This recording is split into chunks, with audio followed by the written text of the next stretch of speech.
Quand on rentre, évidemment, les terroristes sont encore à l'étage. Donc, il y a la BRI qui prépare l'assaut.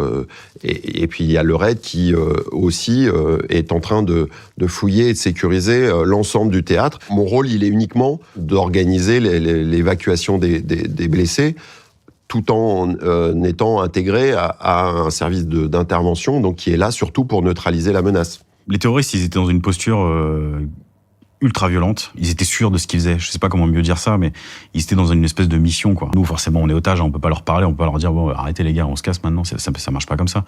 Une prise d'otage, faut le comprendre. On devient l'objet de quelqu'un. En l'occurrence, là, on était les objets de deux hommes armés qui étaient en plus piégés. Et ils parlaient de Daesh, de l'État islamique, etc. Ils essayaient de justifier aussi la raison pour laquelle ils étaient là. Et je pense sincèrement encore aujourd'hui que cette prise d'otage n'était pas prévue, quoi. Mon premier réflexe a été d'appeler ma sœur. Plusieurs reprises et c'était des appels sans réponse. Donc la seconde étape, ça a été d'appeler mes parents pour aussi savoir s'ils avaient des nouvelles. Directement, c'est le premier réflexe qui m'est venu. Et mes parents n'avaient pas de nouvelles et la seule chose qu'ils m'ont dit, c'est qu'ils doivent être au cinéma. Donc du coup, c'est moi qui ai dû leur dire que non, ils n'étaient pas au cinéma, ils étaient à un concert et ils étaient à ce concert en particulier. Alors, j'ai jamais, par pudeur, voulu trop détailler, mais c'est évidemment pire que tout ce qu'on a pu imaginer. Moi, des blessés et des morts par balle, j'en avais déjà vu beaucoup, mais on est dans autre chose, là. On ne pouvait qu'assister à ces gens qui souffrent et quelque part ça crée une forte culpabilité en fait. On entend des gens agoniser, c'est un truc qui nous poursuit encore aujourd'hui, hein. Moi j'y pense encore régulièrement.